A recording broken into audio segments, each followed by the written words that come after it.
topics and opinions expressed in the following show are solely those of the host and their guests and not those of W4CY Radio, its employees, or affiliates. We make no recommendations or endorsements for radio show programs, services, or products mentioned on air or on our web. No liability, explicit or implied, shall be extended to W4CY Radio or its employees or affiliates.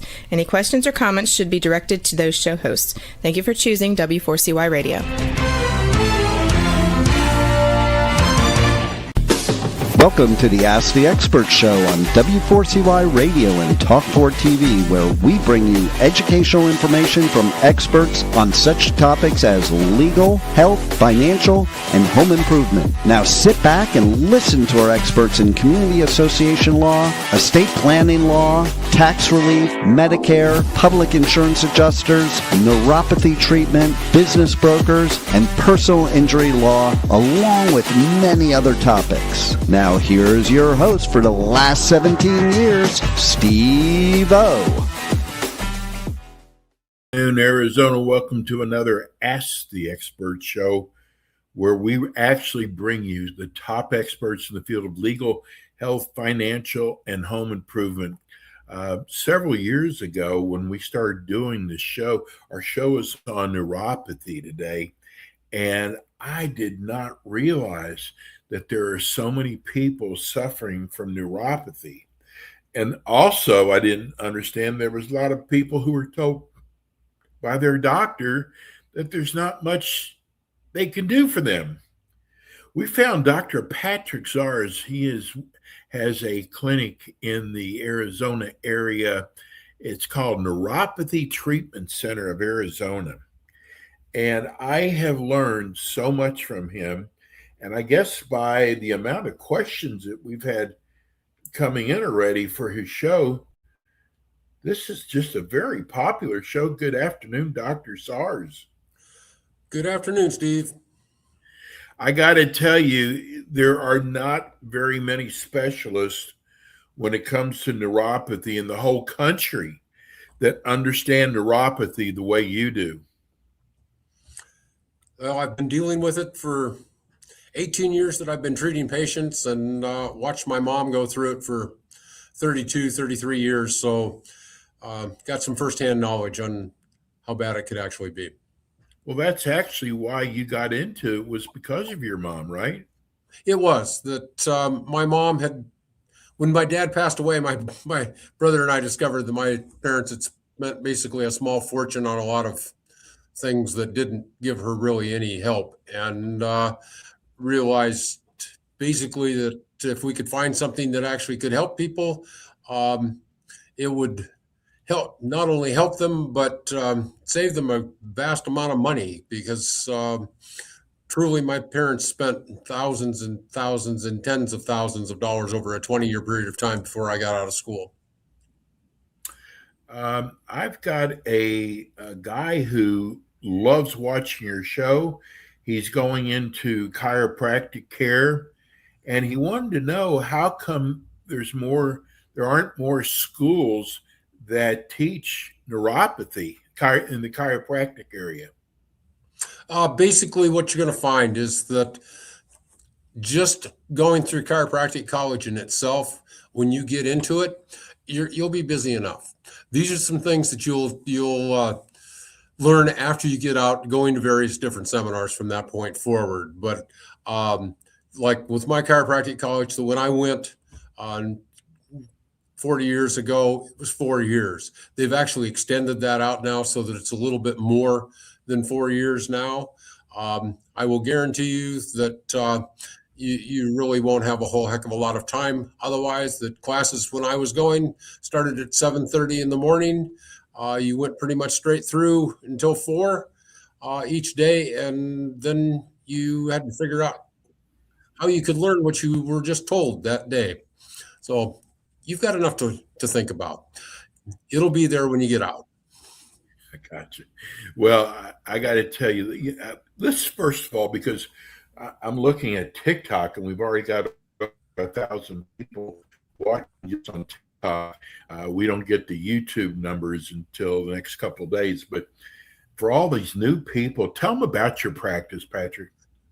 I'm located in Mesa, Arizona. That the practice itself has evolved throughout the years. That I was naive basically when I started 18 years ago, or a little bit more than that now, thinking that I could actually have a cure for neuropathy.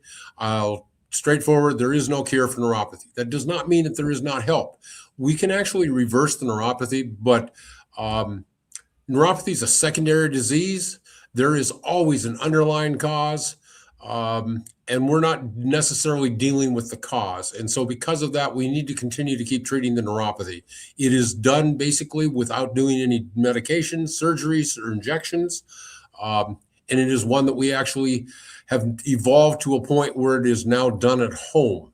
As I said, when I first started, we did it in office because I was naive, thinking I was curing neuropathy.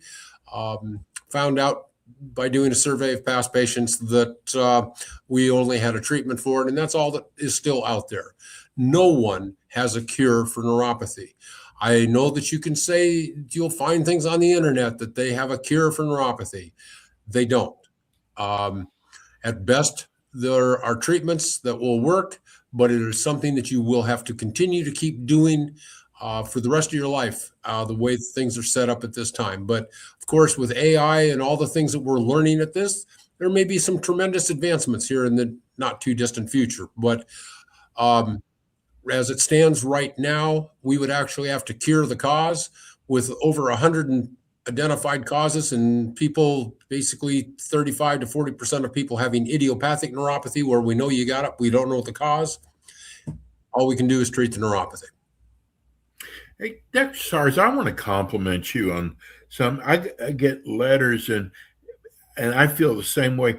People love your honesty about this, because there are doctors out there who'll say, "Oh yeah, we can treat it," and they put you on medication, which really doesn't help at all. And you're just so honest about what you can do, about your success, and I just want to thank you for that. Well, I'm actually in the process of writing a book, and so but I'm from a really small town in eastern Montana originally. When I say small, I'm talking 650 people. So you kind of relied on your neighbors, and you knew who you could and who you couldn't, and that was how I was raised. And so I'm not going to change now. That lying to you doesn't do any good. Because it's going to come back and bite you. So I try to be as straightforward as I possibly can. A lot of people don't necessarily believe me when I tell them that they're going to have to continue to keep treating the neuropathy, but they learn. Well, we've got so many people who've written in questions. Let me get started with Ron in Gilbert, Arizona. Wants to know, how do 2026 diagnostic algorithms distinguish carpal tunnel from neuropathy? Basically, what you're looking at is that you're looking at two different things entirely. Neuropathy, the way that we're looking at it, is actually a disease process that is affecting the sensory nerves.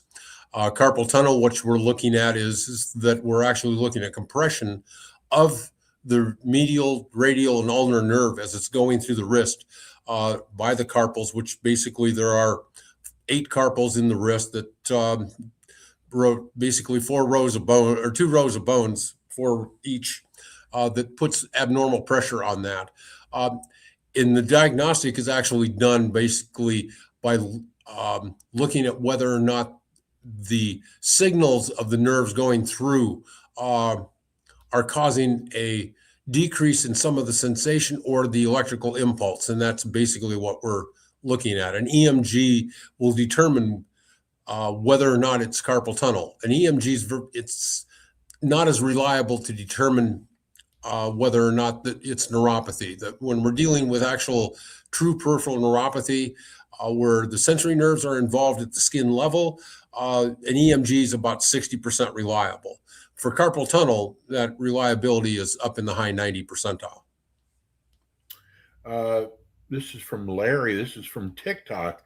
He said, "I just found your show just now. I am so glad there is a show about this." He said, "I think my mother is suffering from neuropathy. Are there any other health issues that mimic neuropathy?" Well, yes, that peripheral artery disease can actually mimic it. Both of them will have an effect. Um, Basically, neuropathy, in the vast majority of cases, there's a decrease of oxygen to the nerve endings and causes the cells at the ends of the nerve to actually die off. In peripheral artery disease, basically will decrease the amount of oxygen that can actually get to the tissues, and it actually can over time actually cause neuropathy to develop. But initially you may have some of the same symptoms just due to the fact that it starves that loss of oxygen irritates the heck out of the nerves, and so you'll get some very similar symptoms but the nerves themselves are actually still intact. I got to tell you, we have like a whole different audience today. I'm looking at some of these questions, Patrick, that we've never had before. But I know right now someone is listening or watching the show and they're going, I wonder if I have neuropathy. Tell people, for people who never heard the show before, what kind of symptoms are they going to be looking at to see if maybe they do have neuropathy? Symptomatically, a lot of time, most of the time, it's going to start with numbness. And Where? what you will primarily in the feet, sometimes in the hands. As I said, neuropathy starts basically due to the fact of a loss of oxygen to the nerve endings.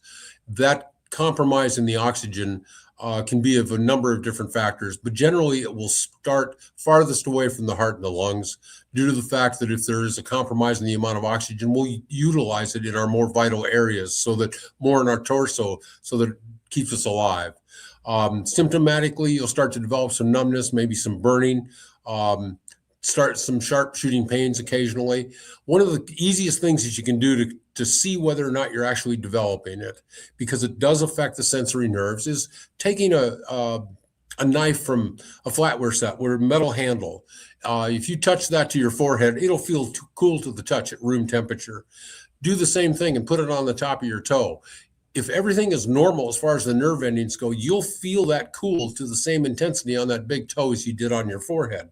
If there's a significant difference, there's a good possibility that you're actually starting to lose some of the sensory nerves in that big toe. That's a pretty good indication. You can also do the same thing with a hairdryer on blowing warm air on your forehead, not hot, but warm. We're not trying to burn you. And do the same thing on the toe. You should feel at the same intensity. Again, if there's a diminishment, and particularly a significant one, then the odds are that you are actually developing neuropathy. Here's Mark and Chandler said, my mother fell in the shower after listening to several of your shows. Do you think it could be because she lost her balance due to neuropathy? It's a possibility.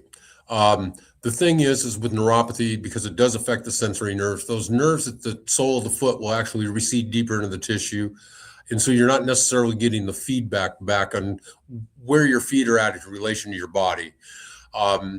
If this is something that occurred like when she was going to wash her hair and she closed her eyes and that's when she's basically lost her balance, it's a good possibility that is neuropathy, because as we lose those sensory nerves in the sole of the foot, we will become more dependent on our depth perception to maintain our balance. People that do have neuropathy should always make sure that they have night lights on in their house, because you should never really actually be truly in the dark. You need to have that awareness of where objects and things are so that you can maintain your balance from that aspect. But again, there's a number of different things that can cause these things, but do realize that it is estimated between 26 to 39.2% of people over the age of 65 are going to develop neuropathy. Here's a TikTok. He said, I am in the Albuquerque area. He said, I think I've been suffering from neuropathy, but the doctors say there's nothing that can be done for it. I'm stuck with this for the rest of my life. Would I need to come into your office to see if I really do have neuropathy and if you can help me at all? It'd be great if you could, but I'll tell you, we can actually do this similar to how we're doing this through a Zoom call. Okay. You can just call us. We can actually send out a testing kit and go over from that aspect, so that I have patients spread out throughout the country and actually throughout the world. So, though I say that vaguely, I have 3 people in other countries across the sea, but that's it. But I have a lot in Canada and northern part of the United States because I'm in Arizona. We have snowbirds. So I'm dealing with those patients in various different parts of the country, and we can do that over the phone or over the Zoom. Basically, the thing that you need to understand is that the treatment that we do is actually done at home. And so once we determine that what we do is actually going to be a benefit to you, then we'll instruct you on what you need to do to get the neuropathy under control and keep it that way. This is Craig wants to know. He said, I can't believe there's finally a show about neuropathy. I've read so much about it. You seem like you know so much. Thank you for educating us. My question is do you have to go and do your treatment long term? And what is your percentage of success? Yes, you need to do it long term. My percentage of success since 2020, I claim 98%. Wow. How that came about is advances in technology and advances in my own knowledge on knowing who I can and can't help. Because like I said, I've been doing this for a little over 18 years. My 98% success rate is actually based off the fact that I sometimes still get it wrong. And so I actually have a buyback program. What we do is not covered by insurance. It is totally out of pocket. And so if we screwed up somewhere along the line and made a misdiagnosis, that if you're not getting better within 6 months, I actually will buy back the equipment that you have bought. And the reason that I say that I have a 98% success rate is less than 2% have ever exercised that option. Wow. Someone just asked, does Medicare not cover this either? No, Medicare does not. The only thing that Medicare actually pays for, and this is something you need to realize, and that because there are clinics out there that do advertise that insurance will pay for their neuropathy treatment. But the only thing that Medicare and insurance will actually pay for is physical therapy and medications. And so anything else that is being done is not truly being paid for by Medicare. A lot of patients have expressed to me that they've gone into clinics at times and asked and been told that basically their copay is going to be 40%, even though they have a primary and a secondary insurance. And basically what it is that there are still things that they're doing that insurance just is not going to pay for. And the problem that you have with that is that neuropathy is not curable. So that if you start in a clinic like that, you will continue to keep going to the clinic to maintain your neuropathy. Insurance max out on things. So they're not going to be always paying for everything for the rest of your life. That's not how insurance works. They have maximums. And so at some point in time, good possibility that you're going to find that you're actually paying 100% of the care at that time. This is from Sherry in Flagstaff. I saw you were going to be on today, Dr. Sarge. You helped my mother-in-law out, and she is doing wonderful. I just wanted to tell people that for maybe some of those non-believers. I'm curious, is it dangerous to drive a car if you have neuropathy? The average neuropathy sufferer is 3 times more likely to get in an auto accident than someone in their same age group that does not have neuropathy. Basically, you lose proprioception. You lose awareness of where your feet are actually at on the pedals. My mom, the story that she told is that she was going to run uptown one day. She went out to start the car and the engine raced, and she would have sworn her foot was on the brake. And think about this, that we have different times you've seen on the news over the years where somebody drove into a building, and what's the first thing out of their mouth? I swear my foot was on the brake. The problem is they have no idea where their foot was at. If you're with somebody that's starting to have some problems, what you're going to notice is they don't accelerate smoothly. They don't brake smoothly. That you kind of get a jerking motion because they just don't know how much pressure to put on the pedals to make them work. This is from Norman on TikTok. Great show. Glad there's someone out there smart enough to offer a show like this. I'm curious, if you are a diabetic, does that have anything to do with neuropathy? Yes. When basically diabetes is the number one cause of neuropathy. When someone's blood sugar goes high, particularly if you end up with an A1C, a controlled diabetic in this country is considered having an A1C of 7.0. But if we start to have blood sugars that where when you test, you're in the 180s, 190s, 200 for an extended period of time, what ends up happening when our blood sugar goes up is the sugar actually attaches to the red blood cell, and it changes the chemistry of the red blood cell to the point where it doesn't want to release the oxygen. And so this is the reason that I earlier had mentioned that we'll release the oxygen that is available in the more vital areas. And then as we get farther away from the heart and the lungs, it doesn't release it. And so that loss of oxygen will actually starve the nerve endings and starve the nerves and cause those cells to actually start to die off. They go deeper into the tissue and then they fire on their own. And that's the reason that you get the symptoms.